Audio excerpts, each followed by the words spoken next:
see here. Okay, we're live right now. Shalom, everyone. I'm Brother Doug with Awakened by Yahuwah Fellowship and Yahuwah Almighty, Yahushua Messiah. Today we are continuing our weekly Pasach week 2 Torah portion. So we're going to be starting off with Leviticus 22 to 23. Just give me a chance. I have a new module here. I think I'm going to use the Charles Thompson for my Septuagint. Hold on. Let's see here. Okay, we're live right now. Shalom, everyone. I'm Brother Doug with Awakened by Yahuwah Fellowship and Yahuwah Almighty. All right, there we go. Get rid of that little echoing going on there. Okay. All right, back to the word software. I'm going to make a comparison view here. So range texts. So I think for the Septuagint, I'll try the Charles Thompson. I don't think I tried that yet. For some reason, it's not showing. That's a little strange. CT, unless I'm blind as a bat here. Oh, yeah, I am blind. All right, Charles Thompson. And then we're going to do Samaritan Pentateuch. And where is the Unkalos? Targum Unkalos. All right, three-way comparison here of Leviticus 22. Yeah, epoch away. All right.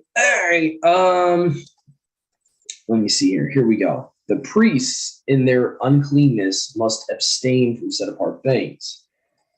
And Yahuwah spoke with Moshe, saying, "Speak with Aharon and with his sons, and let them keep separate from the set apart things of the children of Yashrael, that they profane not the name of my set apartness, which they are to set apart before me. I am Yahuwah." Okay. Saying to them, "What man soever of your seed throughout your generation shall come near the set apart things, which the children of Yashrael may dedicate to Yahuwah, and have any uncleanness upon them, that person shall be cut off from me. I am Yahuwah, your Elohim." Find that interesting there. The Septuagint actually continues to say Yahuwah, your Elohim. So it seems like the Masoretic and the Targums lack that. Okay, so just going to write that down. That's verse 3. So LXX has Theos after the Kurios there. All right.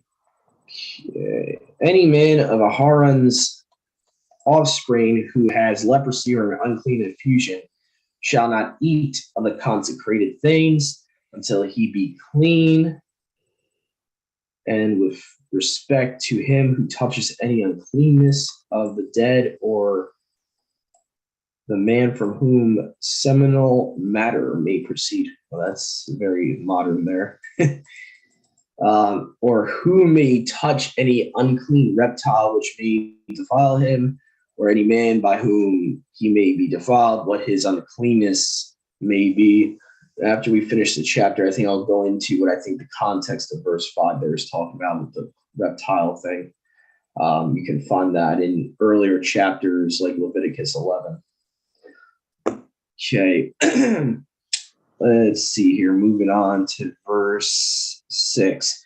How they shall be cleansed. The person who shall touch such things shall be unclean until evening. He shall not eat of the set apart things unless he wash his body with water. Okay. And the sun be set.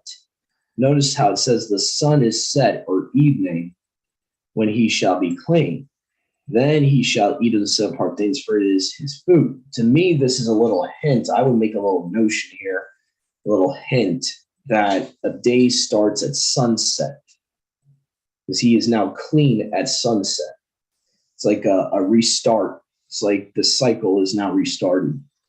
He is now ceremoniously clean. So I'm making a little note of that for myself. Then he may eat of the set apart things, for it is his food. Okay. Would be great if you can move down. What is going on here? I see. I was clicking on the wrong thing. Verse 8, what dies of itself or is torn by wild beasts he shall not eat to pollute himself therewith. I am Yahuwah. Therefore they shall keep my statutes, that they may not, on the account of those things, contract guilt and die because of them when they profane them. I am Yahuwah, the Elohim, who sets them apart. Okay. Who of the priest's house may eat of the set apart things? So now this is going to deal with who of the priest's house can actually eat of the sacrifices along with the priests. Okay. Therefore, none of another family shall eat the set apart things, nor shall he who sojourns with them, a priest or who is hired by them, eat of them. Okay. All right. Enough, YouTube, enough. All right. But if the priest shall have a person bought with money, this person may eat of his food, and they who are born in his family may eat of his food. Okay. But if the daughter of a priest be married to a man or another family, she shall not eat of the dedications of the set apart place. Okay. But if the daughter of a priest become a widow or be divorced and has no issue, she may return to her father's house as in her youth and eat of her father's food, but none of another family shall eat thereof. So basically, a daughter of a Levite, if she marries someone outside of the Levitical family, she cannot. She's not able to eat of the offerings of her family, and vice versa. If she gets put away, and she can go back to her father's house and be under his headship, she can eat of the bread of the priests again. Go ahead, Brother Joshua. I think it's weird that the Ankelos and the Samaritan are saying stranger rather than another one of another family. A stranger points to someone outside of Yasharal, not another family. Yeah, I'm going to look into that. What is that, verse 13?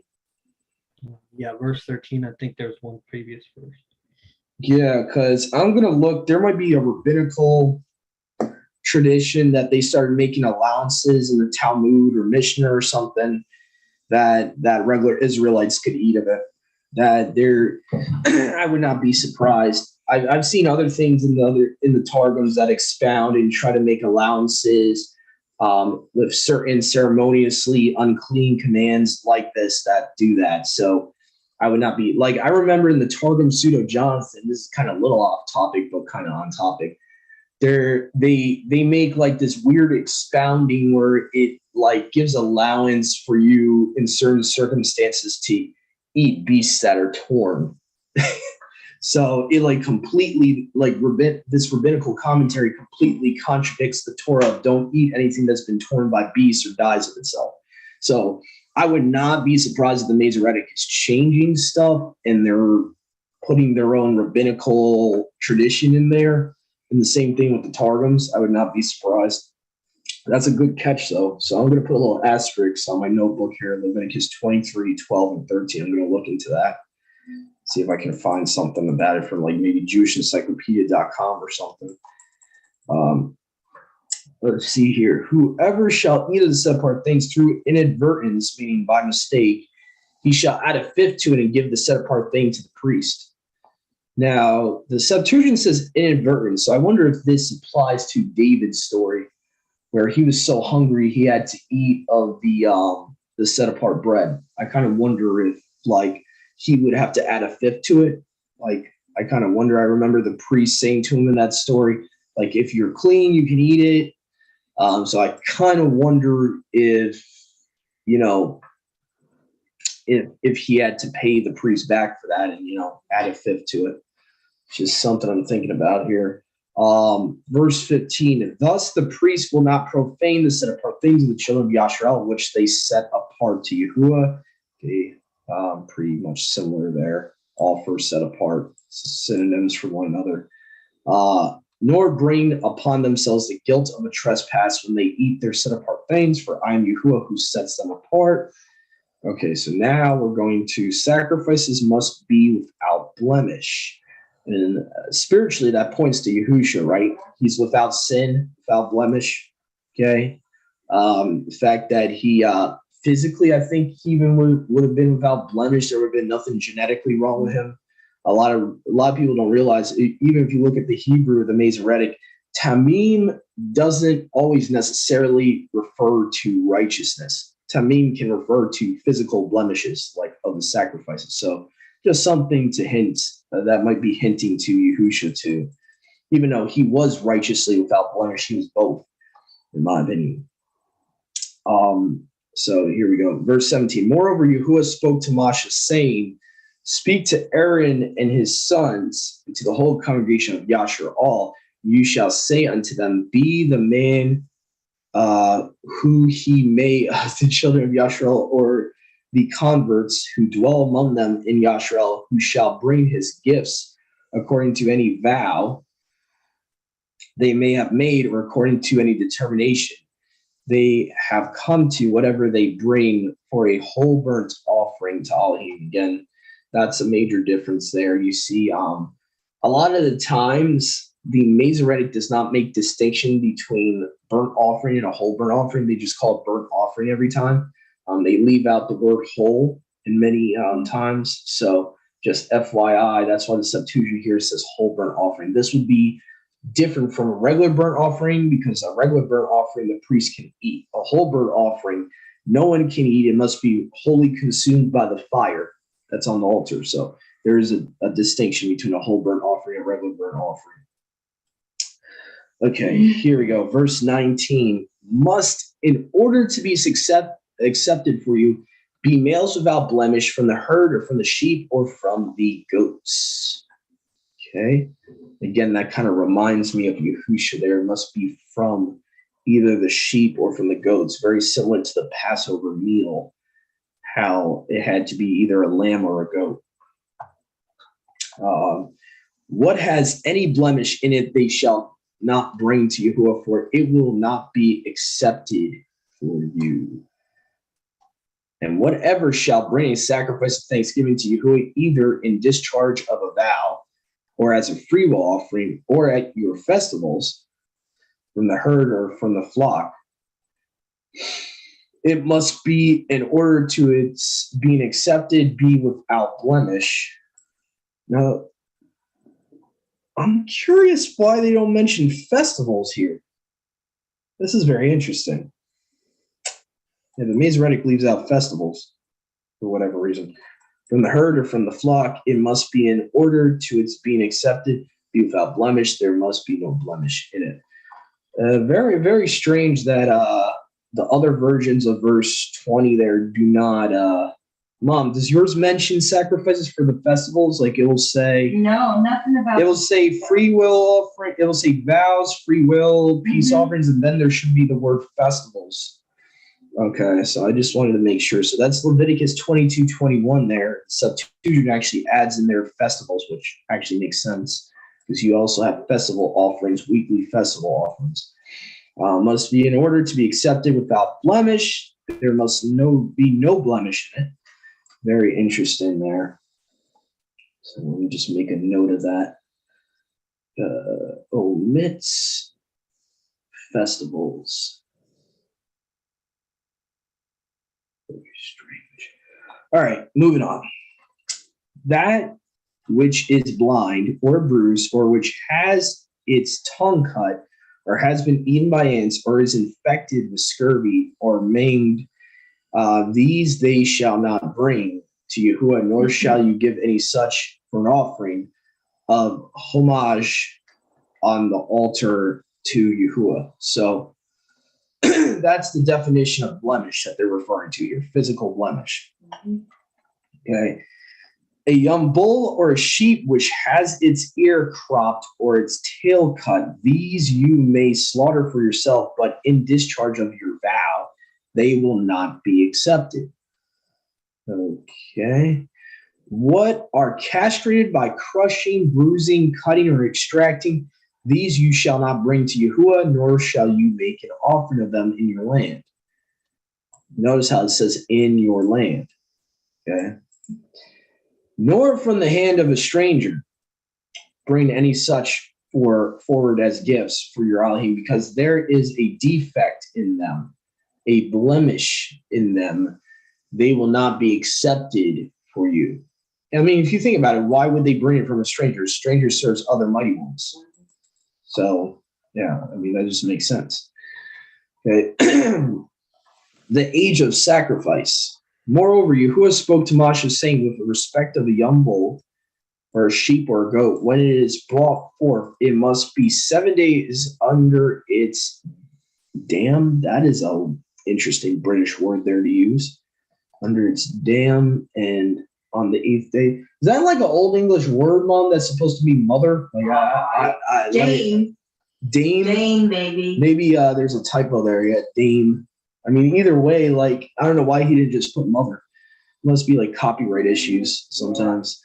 And on the 8th day, and therefore it will be accepted as a gift for a homage offering to Yahuwah. But whether it be a young bull or a lamb, you must not kill the dame and the young on the same day. It really should say, to be honest, to be more clarified, he should have put mother here. Mm-hmm. Do not kill the mother and the young on the same day. That's what it's talking about in context. That's, the concept of weaning period. Yeah. This is a Torah command about, how many days of weaning the young has to be under its mother before you can give it as a sacrifice. The law of eating the sacrifice of thanksgiving. And if you will offer a sacrifice, a vow of joy to Yahuwah, in order that you may offer it acceptably, it must be eaten on the same day. What does that sound like? Passover meal, maybe? You shall not leave any of the flesh of it till the next morning. I am Yahuwah. So I'm going to make a little note that verse 30 there's a parallel to the Passover there. Okay, moving on to verse 31. Therefore you shall keep these commands and do them. Okay, and you shall not profane the name of a set apart one. So shall I be set apart in the midst of the children of Yasharal. I am Yahuwah, who am setting you apart, who am bringing you out of the land of Egypt to be your Elohim. I am Yahuwah. Okay. So before going to 23, let me see if there's anything that I haven't touched on. I don't think so. Let me just see why I wrote down verse 19. Maybe there's something I wanted to touch on. Verse 3 I wanted to touch on. So this interesting command about being polluted by a reptile, I personally believe when you look at Leviticus chapter 11 in parallel with this commandment here about touching the uncleanness of a reptile, it's talking about a dead body. It's talking about a carcass. Because when you look at Leviticus chapter 11, what makes an unclean animal's body not okay for you to touch? Not when it's living. Mm-hmm. You can touch a pig when it's living. You can touch a dog when it's living, a cat when it's living. But when it dies, when it's a carcass, quote unquote, it's a sin if you touch a dead body of an unclean animal. So, and I would assume reptiles, they are mentioned in Leviticus 11. So I would assume that would be the context of that command, being become unclean. That's a whole other topic for a whole other day. Yeah. But mind you, when it's talking about reptiles, I do believe they're like referring to lizards and creatures that are created by Abba on the 6 days of creation. What the New Age movement wants to call reptilians is a whole another ballgame. It's not talking about regular lizards or iguanas. It's talking about, weird type of supposable aliens. But I would have to take a whole study out to explain why I think what their understanding of reptilians in the ancient astronaut theory is unbiblical, and is it's a deception to cause people to reject the Bible and not believe in fallen angels. I think what they call reptilians, more or less, is a substitute in their ancient astronaut theory for fallen angels, in my opinion, or possibly demons.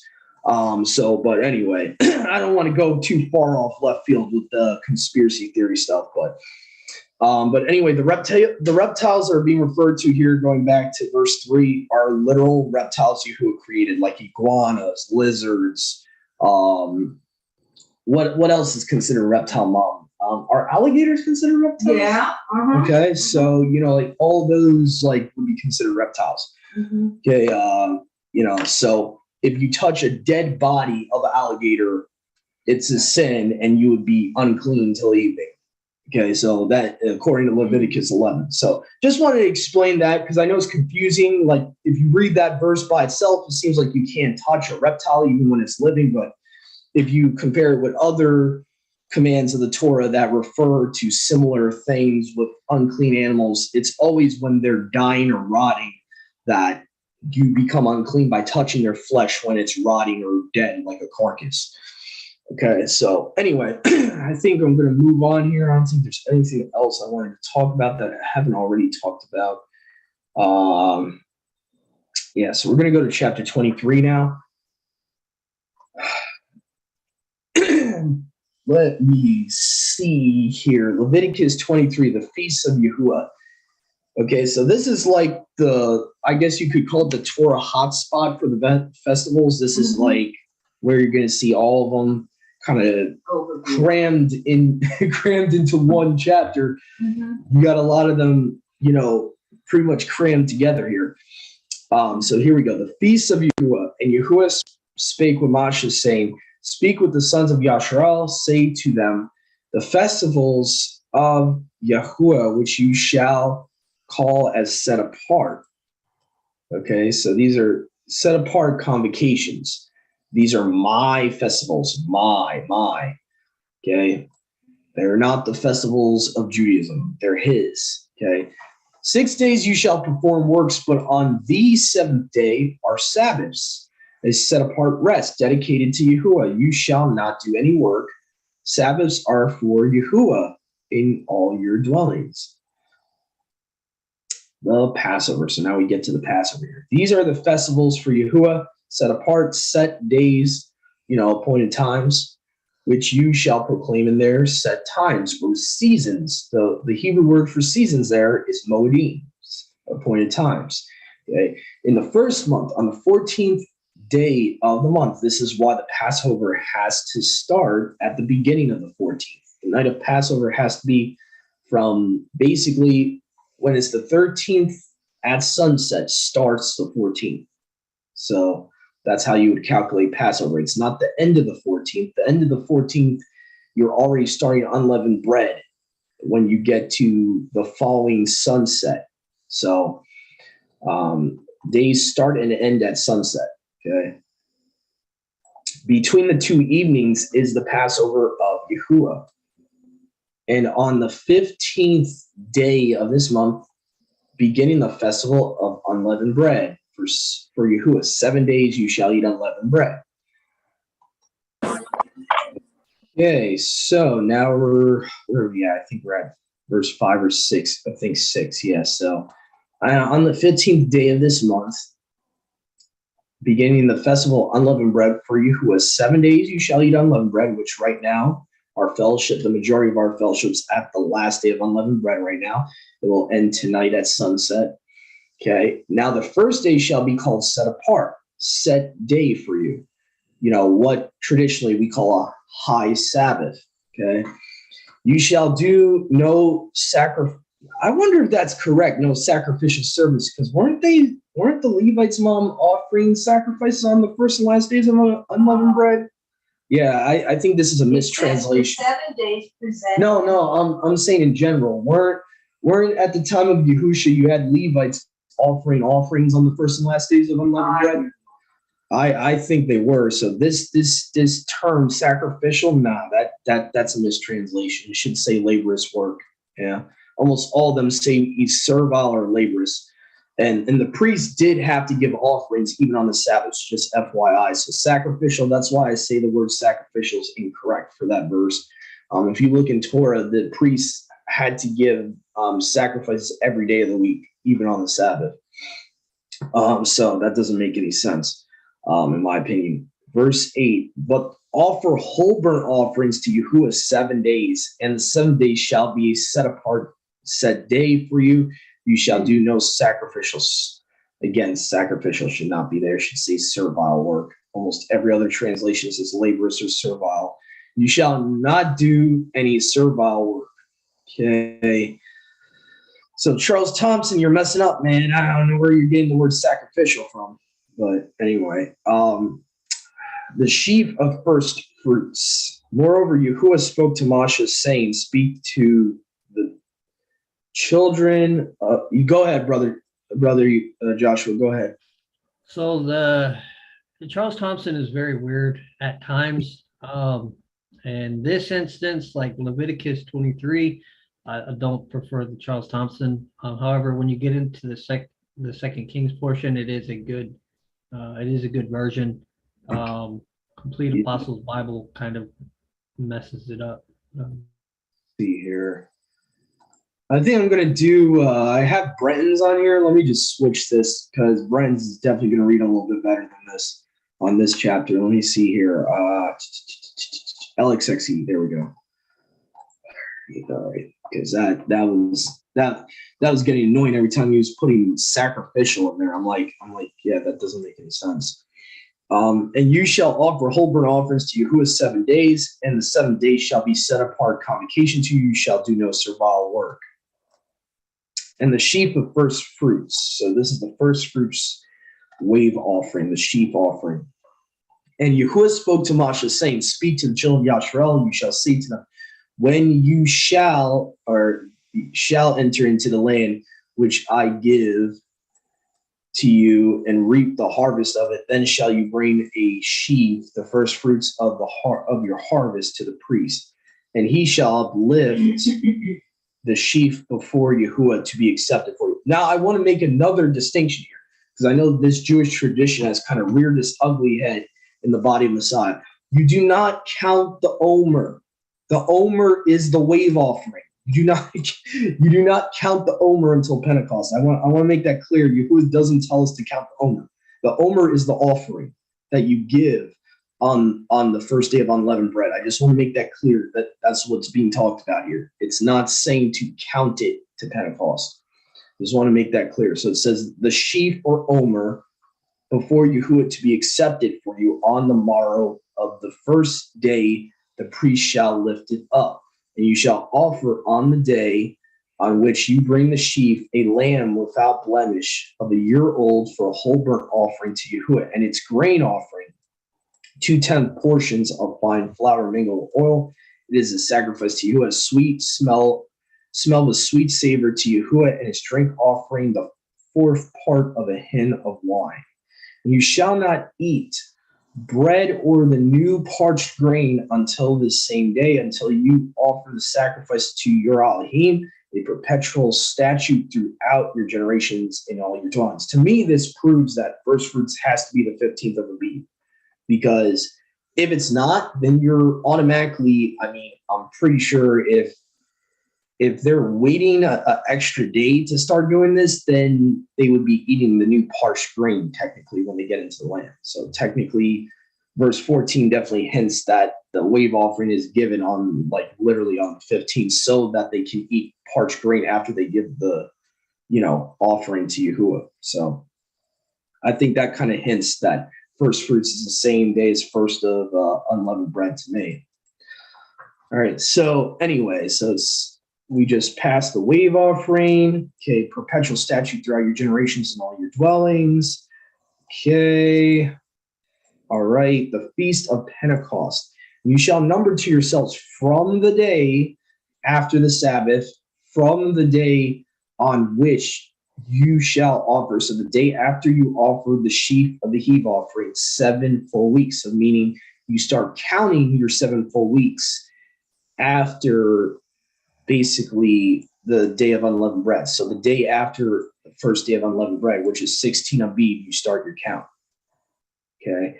Until the morrow after the last week, you shall number 50 days. See, that's what you're counting, guys. 50 days, not the Omer. Counting 50 days.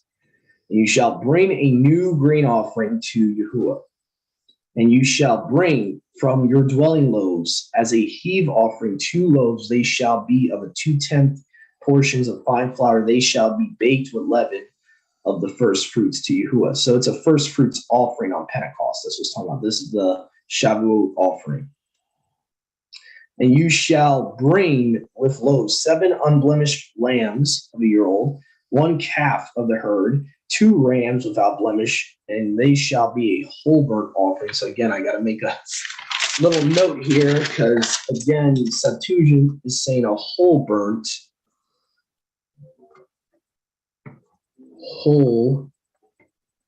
offering. Okay, and it says to Yahuwah and their grain offerings, their drink offerings, a sacrifice that smells sweet savor to Yahuwah. They shall sacrifice 1 kid of the goats for a sin offering, and 2 lambs of a year old for a peace offering, with the loaves of the first fruits. And the priest shall place them with loaves of the first fruits, an offering before Yahuwah with the 2 lambs. They shall be set apart to Yahuwah. They shall belong to the priest that belongs to them. And you shall call this day a set apart gathering. It shall be set apart to you. You shall do no servile work on it. It is a perpetual ordinance throughout your generations in all your habitations. Gleanings to be left for the poor. And when you shall reap the harvest of your land, you shall not fully reap the remainder of the harvest of your field, meaning your property, what you own. When you reap, and you shall not gather that which falls from your reaping, you shall leave it for the poor and the stranger. I am Yahuwah. Here we go. Feast of Trumpets, verse 23 here. And Yahuwah spoke to Moshe, saying, speak to the children of Yashrael, saying, in the 7th month, on the first day of the month, you shall have a rest, a memorial of trumpets. It shall be to you set apart gathering. And just to note here in the Greek, the same word for trumpets here is actually used in Numbers 10, just FYI. You shall do no servile work, and you shall offer a whole burnt offering to Yahuwah. Okay, so then we go to the Day of Atonement here. And this is where it gets a little different in your versions here, depending on if there's any rabbinical bias in your translation. And Yahuwah spoke to Moshe, saying, also on the 10th day of this 7th month is a Day of Atonement. It shall be a set-apart gathering to you. And you shall humble your souls. Even though it says souls here, just FYI, you can look into the Greek for yourselves. It's supposed to say spirit or ruach. Okay, so it's actually saying to humble your spirit and offer a whole burnt offering to Yahuwah. FYI, just to let you guys know, the Hebrew word for fasting is not in this verse. Just FYI. Okay, which I believe is pronounced sum is the Hebrew word for fasting. It's not used there. The word that the Septuagint translated or Breton translated as humble is the Greek equivalent to anah. Just FYI. Okay. Offer a whole burnt offering to Yahuwah. You shall do no work on this same day, for this is a day of atonement for you, to make atonement for you before Yahuwah your Elohim. Every soul that shall not be humbled in that day shall be cut off from among its people. And every soul, or my bad, I should say again, spirit or ruach, instead of soul, it should be ruach here. Every spirit which shall not work on that day. Or I guess soul would make more make more sense in this context. Every soul which shall do work on that day, that soul shall be destroyed from among its people. You shall not do manner of work. It is a perpetual statute throughout your generations in all of your habitations. So obviously Yahuwah realized where his people were going to be in these end times. So obviously with this Day of Atonement here, you can be anywhere and keep it. I mean, it's a day of repentance and a Sabbath. You can keep that anywhere. Verse 32, it shall be a set apart Sabbath to you, and you shall humble your spirits, or your ruachim, from the ninth day of the month, from evening to evening. This is a very important verse here. I would definitely put an asterisk next to this. This is why we know the Sabbath is from sunset to sunset here, okay? And it has nothing to do with the moon cycle, okay? So it says here, from evening to evening you shall keep your Sabbaths, from one sunset to the next. That's what it's saying, okay?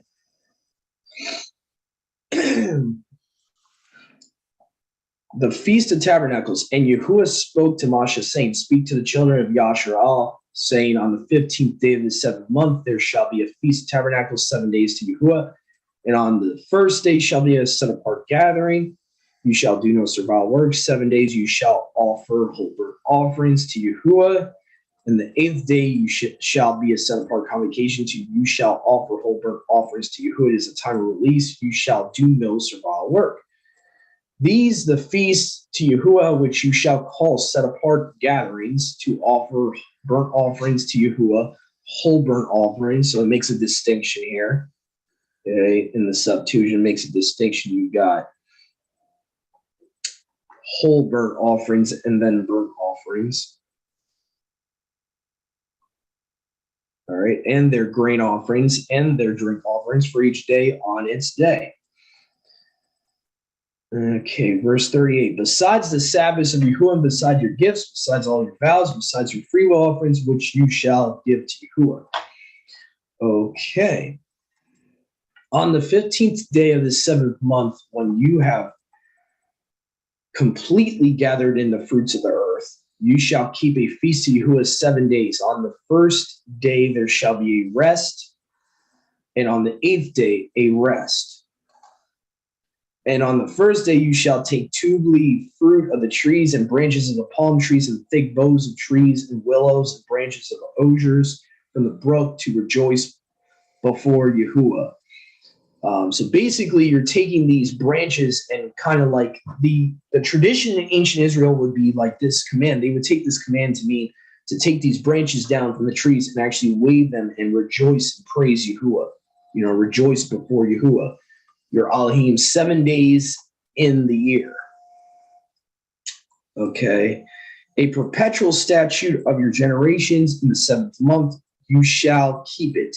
7 days you shall dwell in tabernacles. Every native in Yasharal shall dwell in tents. So again, now the main difference here, like a lot of people look at this and they're like, oh, it says only native Israelites.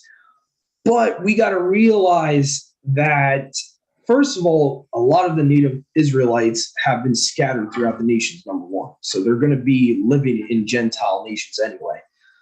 So they're going to be mixed among the people anyway. So number two is that in the New Covenant, Paul talks about that. And even in the Old Covenant, you could even make the case that when you get grafted in, you're as the native. And there's a reason Yahuwah says that. So I don't think this verse is saying that grafted in Israelites can't keep it. Because if you're as the native, that means Yahuwah considers you like a native-born Israelite. So I would say that's not a contradiction there. You can keep the feast. Okay. Another thing to make mention is some translations will say tents, bowers. Bowers are kind of like the more old school sukkah type of tent where you had like wood. It was like fabric would be the top, the canopy. They would make fabric and then they would, cut down They would cut down logs or big branches to build the tents too. And that's probably why they call them bowers. If I'm not mistaken, that's what a bower is. If you look it up on like Google Images, and the Samaritan Pentateuch uses the phrase booths, which booths is similar to a bower, like an old school tent. Before you had camping tents, there were like old school like wood and fabric being used to make a tent. Anyway, verse 43, that your posterity, may see that I made the children of Yasharal to dwell in tents when I brought them out of the land of Egypt. I, Yahuwah, your Elohim. Okay. So Moshe recounted the feast of Yahuwah to the children of Yasharal. And that's pretty much it. Brother Joshua, you have your hand up. Go ahead, bro. Marissa had a question. Okay.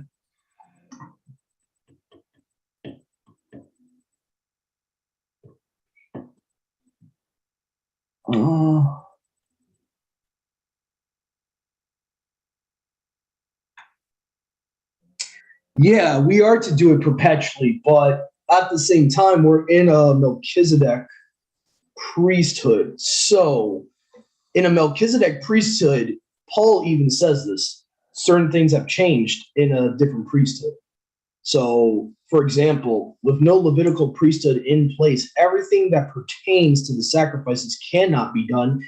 If we do it and try to, quote unquote, improvise, it's actually sin. It would be offering strange fire. So the choice you have is either we fully understand that we are in a transitional Melchizedek priesthood period until the millennium comes back. That's when we can fully keep these feasts.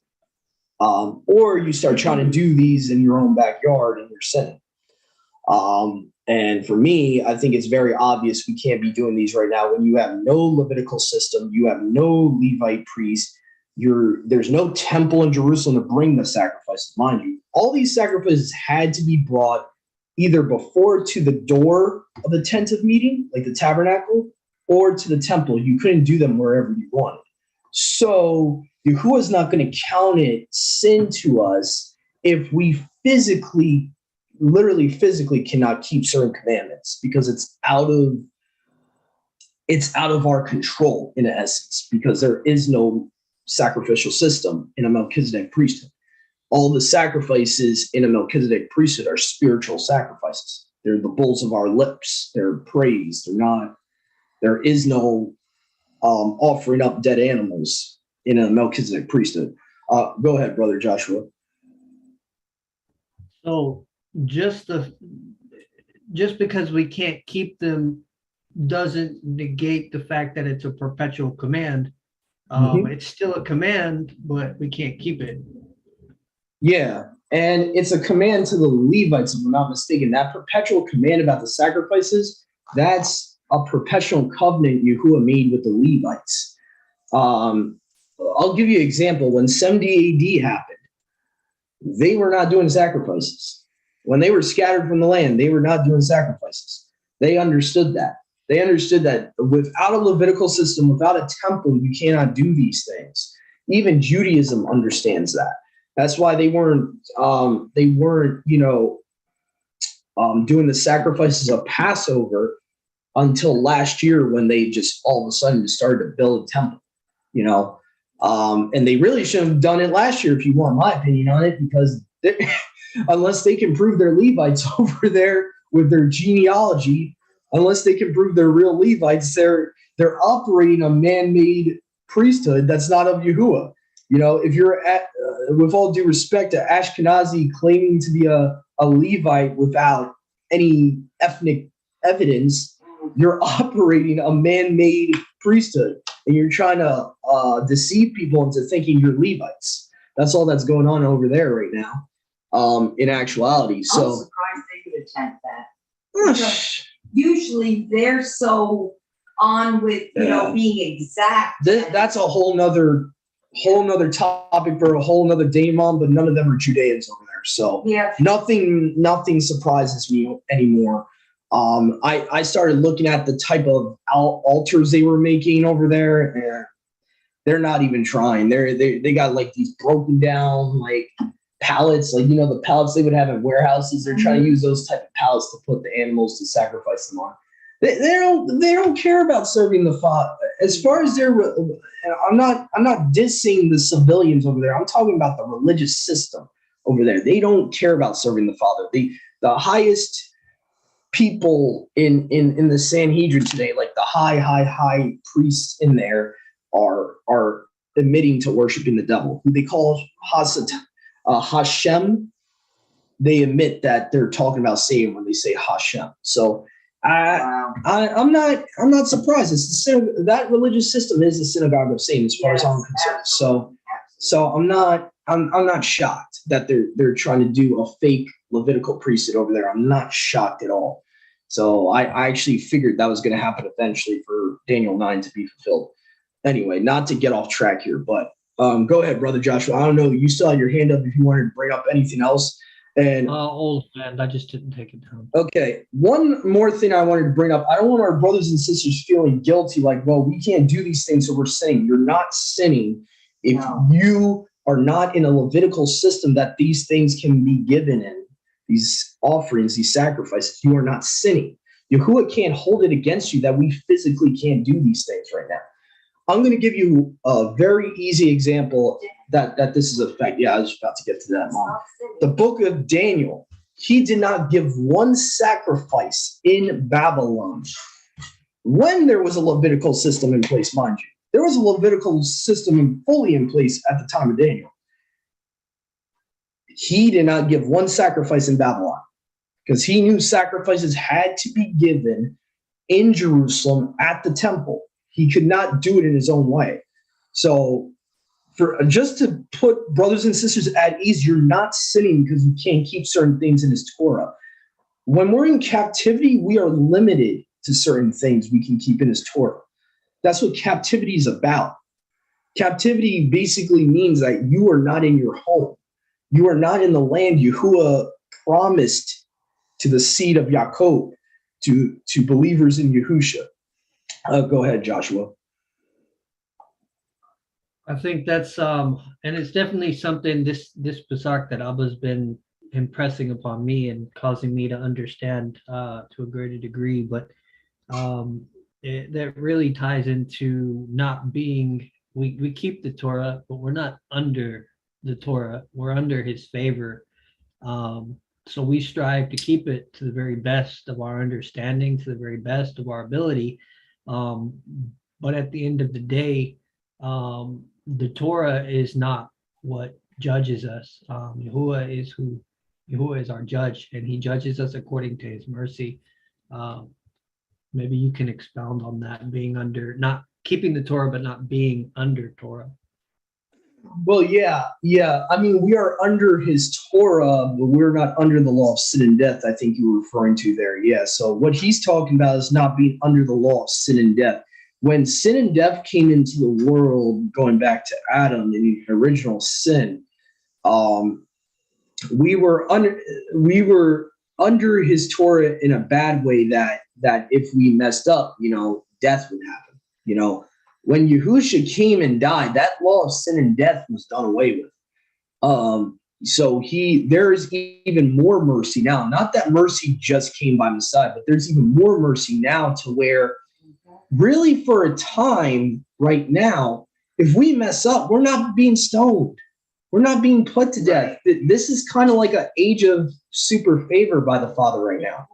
Because really without a Levitical judging system, you can't stone people. We're not in a Torah-keeping judicial system right now. So there is extra favor being shown. Yahuwah is showing favor to his people where normally in the Tanakh time period, you get stoned right away. That's not happening right now. So I would say, I believe that's what Paul's talking about. The law of sin and death was done when Yahushua did what he did. Like that law of sin and death that entered from original sin. Death was brought by sin, right? So the law of sin and death is done. We're not under the law of sin and death, but we're still under his Torah. We're still under I think Christians get that misunderstanding in Romans 8 because they don't they really don't want to be under his Torah. Like, it's like this fleshy understanding. It's like, oh, no, this is a burden. That's, no, the law he's talking about is the Torah. No. He's talking about the law of sin and death. And I could prove that. I actually have a video on the channel called "Is Paul Schizophrenic?" Okay. And Paul, many times, he's not talking about the Torah when he says law. He's talking about the law of sin and death. Mm-hmm. He even says in other chapters, he says, the law of Messiah, meaning the Torah, has freed me from the law of sin and death. The law of liberty, according to James, is the Torah. So Yahushua's actually is the Torah. So obviously, if we're under him, we're under the Torah. But what we're not under is the condemnation. Right. The law of sin and death basically is condemnation for those that break the Torah, like immediate condemnation by stoning.